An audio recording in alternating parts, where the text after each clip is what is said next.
coalition boobu dana taxaw te bu taxawee PDS moo koy jiite gis bokk gis-gis topp ci ginnaaw ki nga xam ne moo di Decroix topp ci ginnaaw ñeneen ak ñeneen ñoo xam ne gis nañ seen bopp ci PDS daal ciy topp il y a le CRD aussi hein. Oh, mais par rapport ak poids politique PDS est-ce que du logique tey jii PDS jiite coalition. mais man loolu laa gëm. moo tax man sànq je regrette que PDS amul initiative moom coalition man dama gëm dama la ko wax ba jox la ay représentativité moom il a fait un souhait. waaw moom il a une prière. moom bu sañoon pour man PDS moo war a jiite coalition indi coalition. et puis PDS di bokk coalition ak Sonko dama cee àndul Sonko du créer coalition woo PDS à la remorque ma ne loolu mënta nekk dans ce Sénégal là. Non, mais politiquement, loolu eniwul maana. mais on est dans une élection de liste. On est dans une élection de liste. Man toujours bu may wax dama bëgg ñu nekk ci même logique bi. Oui. Élection de liste lañ nekkuñu élection présidentielle te même PDS nattul boppam ci élection présidentielle parce que bokkuñu woon dañu boycotté seen candidat ñëwul. donc boycotté wuñu. waaw seen candidat ñëwul. maanaam noonu lañ ko mën a considérer mais bu leen neexoon ngeen am plan B. ku amul plan B mooy da ngaa boycotté. quand même est-ce que mën nañ ko jàppee noonu mais attends Amadou defal ndànk est-ce que mën nañ ko defal jàppee ndànk Karim n'est pas l'alpha et l'oméga. On pouvait choisir un autre. Pourquoi ils l'ont pas fait? C'est leur choix. Je considère ça comme un boycott. Mais avoir un choix, si le choix n'est pas respecté, n'est pas boycotté. Non, defal ndànk. Qu'est-ce que ça veut dire?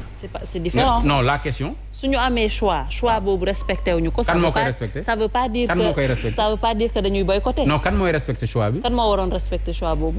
kan moo ko waroon valider. ñoom defal ndànk. ñoom dañu am candidat. candidat bi ñu ne dañ ko exilé. yaa ma dóor ci benn parenthèse nag may ma terminer parenthèse. waaw rapidement rek. parce que am na ko fi toog. boo xam ne fa la ñu dem ci Cheikh. waaw mais li am ba des. mooy. nga bokkoon aussi ah. bàyyil ma eggale rek. man dinaa fan laa bokkoon PDS. waaw. depuis kañ. da nga maa mos a gis sa carte Doudou Wade mos nga maa gis ma ñëw réunion PDS. mais pas tous les militants du PDS. waaw mais d'accord mais ma gis nga ma carte de membre. aw ma carte de membre PDS. d'accord man aw ma carte de membre PDS. mais moom xam naa ne moom Pastef la bokk.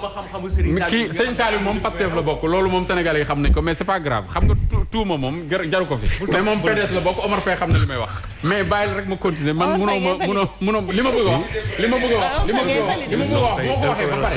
li nga xam ne bokkuma PDS. je suis très heureux d'avoir des militants. ma ne bu ma ko waxee ba pare. je savais pas moo ko waxee ba pare. nga xam ne man bokkuma PDS dans la mesure où Karim Wade dañ ko téye à l'extérieur exilé ko mais on peut pas empêcher à un citoyen sénégalais de regagner son pays.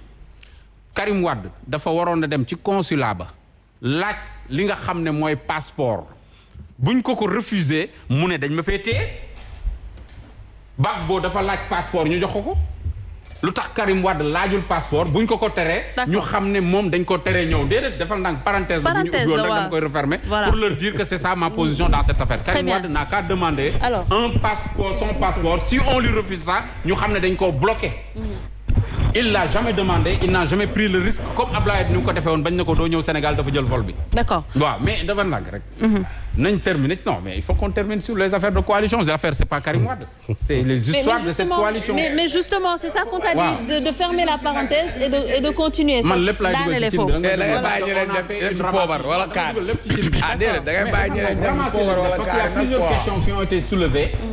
da nga ciy wax benn ñu waxaat Doudou Wade répondra mais attends il faut que ñu am suñu position ci li nga xam ne moom mooy question yi ñu soulever wax nañ ci coalition bi lan moo ko initié ñoom nee nañ initié wuñ ko bu bees bi initié wuñ ko joxe naa ci sama xalaat. d'accord mais dafa yemul foofu ci question yi ñu soulever fii.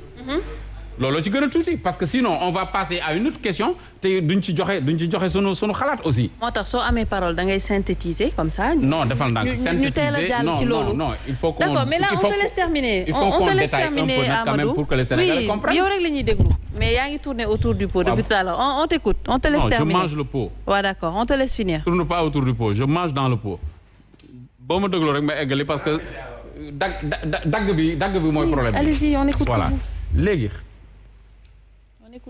coalition dama ko yàgg wax dama ne affinité mooy indi coalition c'est-à-dire que wala objectif c'est-à-dire que dañu bëgg a def lii fii la ñu jëm lii lañ bëgg a def mais ba ma waxee fii keroog dama ne ci liñ bëgg a def ak fa ñu jëm Khalifa Sall Ousmane Sonko ak Karim Wade ay concurrents lañ donc te li nga xam ne mooy élection locale piédestal solide la dama koy répété waat rek munoo am loo toll ni loo xam ne élection locale par exemple tey élection locale ñu ciy dem yow PDS ak coalition am ay commune am am ay département am mais Karim Wade bu waree présenté wu ca lay wéeru mais loolu duñ ko bàyyi ak Pastef Sonko li tax mu jël les devants teel a annoncé une coalition parce que moo ko annoncé balaa ñuy wax sëñ Moustapha Sy moom moo ko annoncé ni ko Omar Faye waxee moom Sonko moo annoncé y aura une grande coalition XXL gaa yi ko ci dolli mais nee na y aura une grande coalition de l'opposition donc c'est utopique et j'aime bien le mot qui a été repris par le président Doudou Wade qui parle d'utopie parce que man dama considérer que boole toute l'opposition sur une liste c'est de l'utopie munta nekk parce que élection locale am na solo boo xam ne ku ci nekk da nga ci war a mën a basé wu pour jëm ci li nga xam ne mooy xeex yi jëm ci kanam donc loolu pour mu mën a am il faut que yow sa bopp nga wone sa bopp ci élection locale yooyu ku ci wonewul sa bopp nekk à la remorque topp ci binnaaw benn coalition ba coalition boobu ka ko jiite wone boppam wone ay couleuram wone slogan am wone partem fësal boppam moo tax nag man nag maa ngi soog a d'accord gëm sa bopp parce que li Bougane def dama ci ànd on va y revenir. non dama ci ànd parce que nag gëm sa bopp mooy yow da ngaa tëral sa yoon man damay tëral sama yoon. D'accord, on va y revenir parce que ku nekk dina analyser cette histoire avec gëm sa bopp oui Cheikh. pare gu ma ci yow. waxtaan bi am na solo comme li may wax rek. nee naa Aïcha maa ngi nuyu mon ami Pape Djibril Fall. mu ngi waajal màggal gi. waaw naa ñu ngi koy xaar parce que c'est quelqu'un de bien et puis wax sa mbaaxu waaye du wàññi sa mbaax dara. alors dans l'analyse sànq bi ñuy wax rek sama xel dafa dem si benn groupe rap bu nekk Pikine groupe boobu mu ngi tuddoon coalition ñamu mbaam c'est mes amis ñu ngi Pikine ma leen di nuyu au passage xam nga le PDS c'est un vécu c'est une histoire il arrive que nga nekk si élection da nga gis pa bu màggal bu ñëwee danaan la man mboq mi laay wër ça c'est un label parce que mën nañu delloo njukkal Ablaye Wade parce que 1974 ba léegi mais l'autre c'est l'épi de mil. avancée démocratique yi ñu am au Sénégal l'emblème c'est l'épi de mil. Continue. Amadou laa bëgg mu couleur bi mooy mboq. Oui mais yow la ñuy l'emblème c'est l'épi de mil. non je me suis réservé pour ne pas am ay discours yaa ma ne woon naa noppi kay moo tax ma lay jam boobu passe le micro nga waxaat parce que xale moom bu jotee mag dañ naa xale bi daa xamadi moo tax ma noppi. non bul xamadi li ma doon expliquer li ma doon wax mooy suñu génération peut-être xamuñ ni mbañ gàcce amul woon mooy isoloir et cetera ak ay avancées démocratiques donc tey man balaa sax ñuy wax coalition gisoon naa ni PDS coalition yi mos a def yëpp moo doon nekk bu dee train mooy locomotive bi nga xam ne moom moo koy déparé waaye tey li am nii bettu ma mais beneen bi conséquence bi si nga xam ne moom moo ci am c'est comme si on ne tire pas les leçons du passé cette opposition elle ne tire pas les leçons du passé en 2017 à la veille des élections législatives l'opposition am ñaari coalition à la veille des législatives ce qui a fait que ça a créé un boulevard pour Benno Bokk Yaakaar ba mu mën a contrôler assemblée d'ailleurs li ñu doon wax nit ñi sax opposition bi su dajaloo dinañ mën a contrôler assemblée nationale. indi sa loxo ci micro bi voilà. loolu nag li mu juróon mooy seen ñàkk déggoo bi seen ñàkk ànd bi ak seen ñàkk nekk benn bi moo waraloon loolu. maa ngi lay wax PDS tey le poids électoral du PDS en termes d'élection locale PDS am na ay collectivités territoriales yu bëri yu mu gagné loolu en 2014 la en 2014 Ousmane Sonko n'existait pas. En 2014, Bougane n'existait pas politiquement, mais tey la donne elle a changé. Tey quoi qu'on puisse dire, la politique elle est très dynamique. Am na élection yi nga xam ne am na fi le PDS n'était pas présent la nature elle a horreur du vide. Il y a un nouveau leadership qui s'est créé. C'est des forces non négligeables. Doudou Wade du ma weddi parce que élection 2009 yi nga xam ne amoon na processus bi ko indi woon bi muy wax sànq Khalifa Sall gagné na régime Abdoulaye Wade. lan moo indi woon Khalifa Sall arraché la mairie de Dakar des maires du PDS boobu Pape Diop nekk fi parce que tout simplement am nañ Benno Siggil Sénégal opposition boobu réunir woon jógee ci processus assise nationale moo contrôlé woon collectivités territoriales yi moo xam bu Dakar la moo xam bu Pikine la ak feneen donc ñaar yi ma la jox référence 2009 opposition bi dajaloo na gagné na ay territoire loolu moo annoncé 2012 2017 opposition bi dem na au dernier moment dajale wuñu avantage u parti au pouvoir la li ma waxoon rek laay waxaat ça veut dire que suñ tiirewul les conséquences de fi ñu jëm beneen bi wax na ko ci seen processus waxtaan nañ déggoo nañ mais xam nga ku bëgg wut fu muy fanaan ak ku ko wéttali dellool bunt bi du leen boole mais ci calcul politique yi ku nekk jàpp nga ni war nga am appétit plus jëmale ko ci sa morom wala ku nekk fàttewoo sa bopp xooluñu tractation yi ñu war a def parce que man schéma bi ma gisoon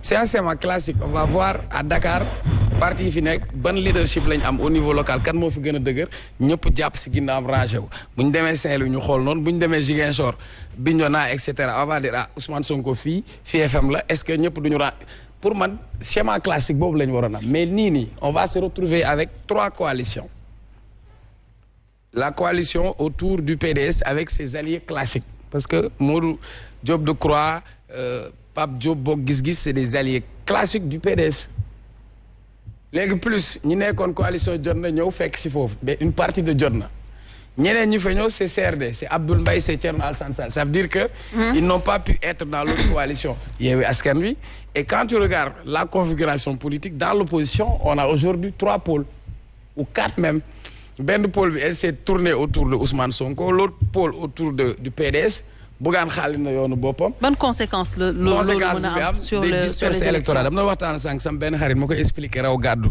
mu ne ma mooy lan ma ne ko tey raw gàddu mooy bu ñu jëlee 100 bu dee voix yëpp 100 la par exemple à Pikine voix yëpp nekk 100 Benno Bokk Yaakaar bu ñëwee mu am 40% la am mu des 60% ay coalition yi séddoo ko seen biir bu kii amee 37 kii am 10 kii am 3 kii am 4 ka yoroon 40% ba mu am gàddu na jël na affaire bi parce que système électoral bi noonu la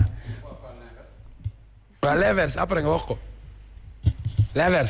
ko parce que raw gàddu laay doon expliquer kenn pour mu comprendre parce que benn baat bu ñu la ko ëppalee raw nañ la donc ça veut dire que opposition bi ni mu tasaaree dooleem conséquence directe bi mooy li koy indi ba indil boulevard maintenant man fenn rek j'ai commencé à rendre hommage à Abdoulaye Wade mais fii nii je crois que Abdoulaye Wade c'est le patriarche de l'opposition mën naa ne ku la jiitu su néeg bu lëndëm moo la wax fi nga toog Abdoulaye Wade tey moo waroon nekk ki uuf ñëpp ñu nekk ci opposition bi Abdoulaye Wade tey moo waroon njaboote ñëpp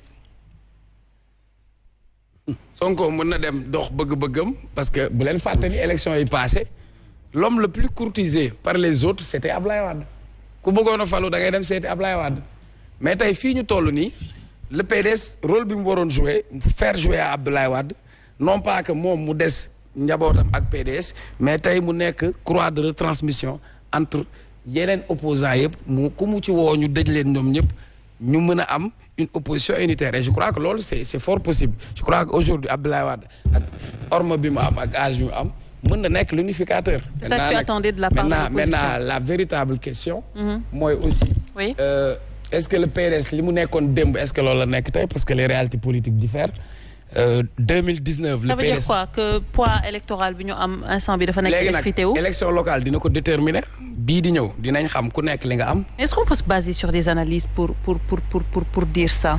Mais non, l'analyse est très simple soxna si la nature et la horreur du vide à un moment donné du point de vue politique le candidat du PDS n'est pas là exil forcé génnee nañ ko dëkk bi xañ nañ ko électorat bii élection locale la PDS am na ay collectivités locales yu bëri yoo xam ne moom moo ci teg loxo téye ko am na une base affective boo xam ne du mës a changer te du mës a deñ comme bi may wax sànq naan la da ngay gis mag bu ñëw ne la mbokk mi laay wër mais li ma la bëgg a wax dama ne la élection locale yi ça permettra de déterminer les différentes forces mais avec cette pluralité de coalition de l'opposition c'est à l'avantage du régime en place donc li ma doon expliquer sànq ci raw gàddu bi bu fekkoon opposition bi yëpp dajaloo nañ nekk benn say wala